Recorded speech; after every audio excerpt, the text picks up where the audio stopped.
നമസ്കാരം. അമ്മയെറിഞ്ഞ് കൊലപ്പെടുത്തിയ 4 വയസ്സുകാരിയുടെ മരണത്തിലെ ദുരൂഹതകൾ നീക്കിയത് പോലീസിന്റെ പഴുതടച്ചുള്ള അന്വേഷണം. കേസിൽ കുട്ടിയുടെ അമ്മ പ്രതിയായപ്പോൾ കൊലപാതകത്തിന്റെ കാരണം വ്യക്തമായിരുന്നില്ല. പോസ്റ്റ്മോർട്ടം റിപ്പോർട്ടാണ് കേസിലേറെ നിർണായകമായത്. അമ്മ കുഞ്ഞിനെ കൊലപ്പെടുത്തിയ കേസായി അറിയപ്പെട്ട ഈ സംഭവത്തിന് മറ്റൊരു മാനം കൈവരുന്നത് പോസ്റ്റ്മോർട്ടം നടത്തിയ ഡോക്ടർ ലിസ ജോണിന്റെ സംശയങ്ങളെ തുടർന്നാണ്.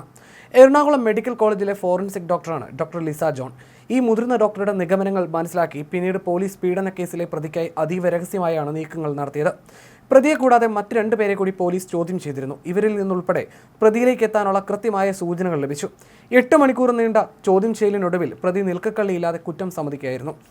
ആലുവ ഡിവൈഎസ്പി TR രാജേഷിന്റെ നേതൃത്വത്തിൽ നടന്ന ചോദ്യം ചെയ്യലിലാണ് പ്രതി കുറ്റസമ്മതം നടത്തിയത്. കഴിഞ്ഞ ചൊവ്വാഴ്ചയാണ് 4 വയസ്സുകാരിയെ അമ്മ പുഴയിലേക്ക് വലിച്ചെറിഞ്ഞ് കൊലപ്പെടുത്തിയത്. അമ്മ കുറ്റസമ്മതം നടത്തിയെങ്കിലും അതിന് കാരണമായ വസ്തുതകൾ കണ്ടെത്തുകയായിരുന്നു പോലീസിന് മുമ്പിലുണ്ടായിരുന്ന വെല്ലുവിളി. ഭർത്തൃ വീട്ടുകാരോടുള്ള ദേഷ്യം തീർത്തതാണോ സന്ധ്യ എന്നായിരുന്നു പോലീസിന്റെ പ്രാഥമിക സംശയം.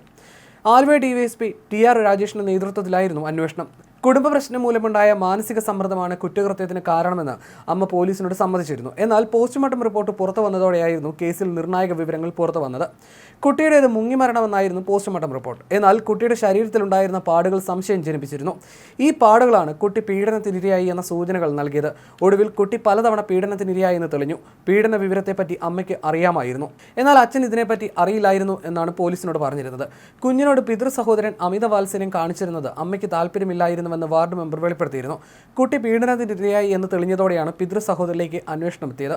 ഇന്നലെ ഉച്ചയോടെ കുട്ടിയുടെ 3 ബന്ധുക്കളെ പോലീസ് സ്റ്റേഷനിൽ വിളിച്ചു വരുത്തി ചോദ്യം ചെയ്തിരുന്നു. വൈകുന്നേരത്തോടെ മറ്റ് 2 പേരെ പറഞ്ഞയച്ചതിന് ശേഷം ഇയാളെ ചോദ്യം ചെയ്തപ്പോഴാണ് കുറ്റം സമ്മതിച്ചത്. SP അടക്കമുള്ളവരാണ് ചോദ്യം ചെയ്തത്. ചോദ്യം ചെയ്യലിനിടെ കുട്ടിയുടെ പിതൃ സഹോദരൻ പൊട്ടിക്കരഞ്ഞെന്നും പോലീസ് പറഞ്ഞു. വ്യാഴാഴ്ച രാവിലെയോടെയാണ് ഇയാളുടെ അറസ്റ്റ് രേഖപ്പെടുത്തിയത്.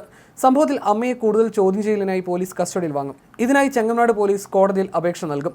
അന്വേഷണത്തിന്റെ ഭാഗമായി കുട്ടിയുടെ അച്ഛൻ, മറ്റ് ബന്ധുക്കൾ, അംഗനവാടി ജീവനക്കാർ, ഓട്ടോ ഡ്രൈവർ, ബസ് കണ്ടക്ടർമാർ തുടങ്ങിയവരുടെ മൊഴികളും രേഖപ്പെടുത്തും. അമ്മയുടെ ബന്ധുക്കളുടെ മൊഴിയും എടുക്കും. എറണാകുളം പുത്തൻകുരിശ് പോലീസാണ് കുട്ടിയുടെ അച്ഛന്റെ സഹോദരനെ കസ്റ്റഡിയിലെടുത്തത്. കൊലപാതകത്തിന് അമ്മയ്ക്കെതിരെ ചെങ്ങമനാട് പോലീസ് കഴിഞ്ഞ ദിവസം കേസെടുത്തിരുന്നു. ഇതിനു പുറമെയാണ് കുട്ടിയുടെ പിതാവിന്റെ വീട് ഉൾപ്പെടുന്ന പുത്തൻകുരിശിൽ മറ്റൊരു കേസ് രജിസ്റ്റർ ചെയ്യുന്നത്. എറണാകുളം റൂറൽ SP M ഹേമലതയാണ് അന്വേഷണത്തിന് മേൽനോട്ടം വഹിച്ചത്. കിട്ടിയ വിവരങ്ങളിൽ അതിവേഗ നീക്കങ്ങളിലൂടെ SP സ്ഥിരീകരണത്തിന് ശ്രമിച്ചു. ഈ നീക്കമാണ് 3 വയസ്സുകാരിയുടെ മരണത്തിലെ ദുരൂഹത വ്യക്തമാക്കിയത്. അച്ഛൻ്റെ ഇളയ അനുജനായതിനാൽ ആരും സംശയിച്ചില്ല. 1.5 വർഷത്തോളം ഇയാൾ കുട്ടിയെ പീഡിപ്പിച്ചിട്ടുണ്ടെന്നാണ് വിവരം. അമ്മയുടെ മൊഴി തന്നെയാണ് കേസിൽ നിർണായകമായത്. പോസ്റ്റ്മോർട്ടം കഴിഞ്ഞ ഉടൻ തന്നെ കുട്ടി പീഡനത്തിനിരയായ വിവരം ഡോക്ടർ റൂറൽ SPയെ അറിയിച്ചിരുന്നു. അദ്ദേഹം ഉടനെ ചെങ്ങമനാട് പോലീസ് സ്റ്റേഷനിലെത്തി കുട്ടിയുടെ അമ്മയെ ചോദ്യം ചെയ്തു. ഒരാളെയായിരുന്നു കുഞ്ഞിന് ഏറ്റവും പ്രിയപ്പെട്ടത് എന്ന് യുവതി പറഞ്ഞിരുന്നു. പ്രിയം എന്ന വാക്ക് ഇഴകേറി പരിശോധിച്ചതോടെയാണ് സത്യം തെളിഞ്ഞത്. ഇതോടെ അച്ഛൻ്റെ അച്ഛനെയും 2 സഹോദരന്മാരെയും ചോദ്യം ചെയ്തു. പിന്നാലെ ഇളയ സഹോദരനാണെന്ന് തെളിഞ്ഞു. മൂന്നാമൻ ആദ്യം കുറ്റം സമ്മതിച്ചില്ല. തെളിവുകൾ നിരത്തി ചോദ്യം ചെയ്തതോടെ തനിക്ക് അബദ്ധം പറ്റിപ്പോയെന്ന് പ്രതി സമ്മതിക്കുകയായിരുന്നു. കുട്ടിയെ കാണാതായത് തിരച്ചിൽ നടത്തുന്ന സമയം സ്ഥലത്തെത്തിയ ഭർത്താവിനോട് എൻ്റെ കുഞ്ഞിനെ കൊന്നില്ലേ, ഇനി എന്നെ കൊല്ലണോ എന്ന് കുട്ടിയുടെ അമ്മ ചോദിച്ചിരുന്നു എന്ന വിവരമുണ്ട്. അതുകൊണ്ട് തന്നെ കുട്ടിയെ കൊലപ്പെടുത്തിയതും പീഡനവുമായി ബന്ധമുണ്ടോ എന്നതും പോലീസ് അന്വേഷിക്കുന്നുണ്ട്.